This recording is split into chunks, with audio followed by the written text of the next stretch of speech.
No one will be able to be armed. We will take all weapons. It was a human drama with emotions and tensions running high. Patty Connie is still trying to recover physically and emotionally. They really did a number on me. From the day police forced her from her home. It was traumatic. All of a sudden, they were banging on the front door, the side door, and the back door, and they said, "Let us in." Patty tried to explain. She was on dry land, she had plenty of food and water, and didn't want to abandon her dogs. But it didn't matter. If you see 6 or 8 police that look like linebackers pushing you in a corner, you're in shock. I'm saying, look at all my food. I got plenty of food. They kept pushing me back, and ended up like this. Then, Patty showed them a small revolver she was carefully holding in the palm of her hand. A camera crew was there to capture what unfolded next. I said, "It's not even loaded." And I dropped it on the floor. You got a gun, relax.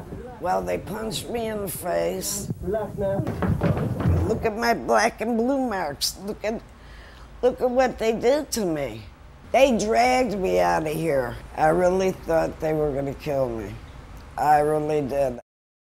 We were coming back across the lake is when we got stopped by Coast Guard and St. Tammany Sheriff's Department and the National Guard by gunpoint. We had identification. We were coming back from a house that we were taking the weapons out of so criminals wouldn't break in and steal them. And we've had policemen tell us that that's what they wanted us to do, but not the sheriff in St. Tammany. They just wanted to confiscate them from us.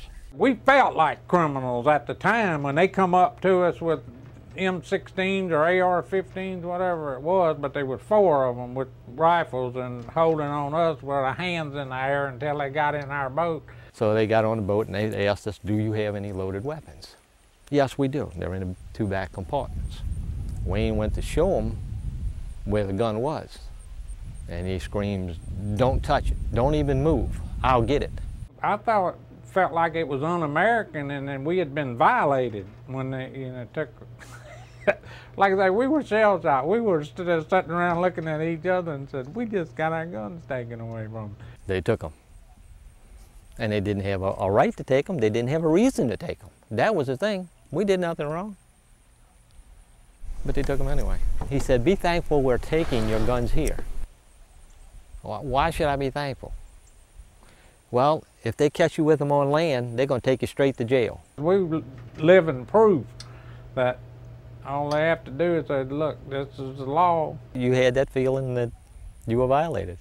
They took something from you. They stole something from you. That's the only way to put it. They took something that they didn't have a right to take. What'd you come and get my gun for? I'm a good citizen. Marie Galatis, a Baptist minister, faced the same story in her neighborhood. The same threats by thugs, the same lack of police.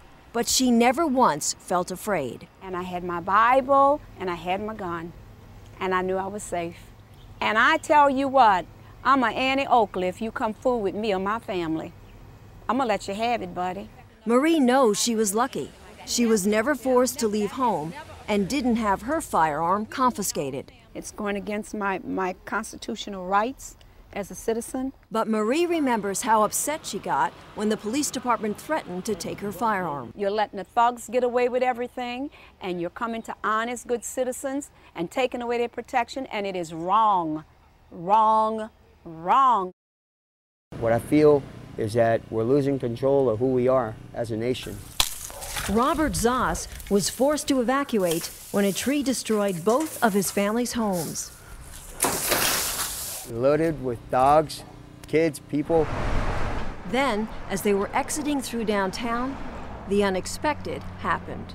These cops came out of nowhere, said stop, and asked, do we have weapons in the car? And I told him, yeah, I do. He said, get out the vehicle, had us all sit cross-legged in front while they searched the vehicle. I had a .22 long rifle. My tenant's girlfriend had a .22 pearl handle revolver given to her by her grandmother or grandfather.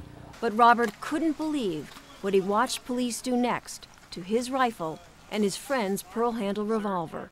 I saw them smash her gun given to her by grandmother, grandfather, just against the curb. The other things that they busted up, the .22 rifle they busted up, these were police officers that went too far. We didn't have any rights. I mean, they treated us like criminals. They treated us like if we were in a third world country. I was scared because these guys weren't doing it by the book. There was mayhem. New Orleans police did not have control of the city anymore. So the only plan they thought, I guess, was to take the guns away from the people. Heed the warning of what this was. You know, this is like Australia. All of a sudden, boom, they got our rights. Okay, this is a Browning 270. It's my deer rifle.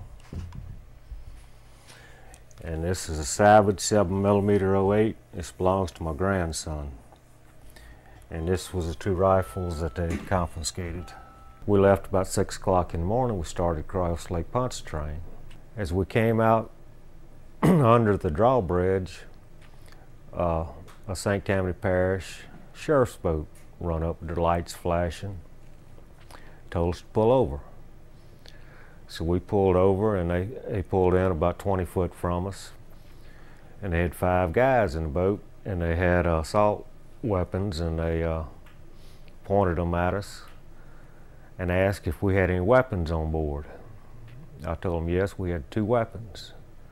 They said, get at the back of the boat with your hands in the air. We're coming aboard to search. They got the guns. They opened the case and looked at them. I was standing at the back of the boat with my hands in the air. Automatic rifles pointed at you. I mean, you don't have any choice. I mean, they didn't just have them pointed from their hip. They had them up at their shoulder pointed, you know. I mean, they weren't playing. They asked where we were going. Told them we were contractors for Pala Interstate. We were going to New Orleans to find a route to come in with a barge. So they said, okay, we're seizing these weapons. So I said, I want a receipt for my guns. They said, no, we're not giving receipts. Said if we give receipts, we'd be out here all day writing receipts for all the weapons we've confiscated. It made me angry when they told me to go get a lawyer if I wanted my guns back. That's when I really got angry. They didn't care what your rights were. They were going to deny them. It's not America as we've known it before. It's changing.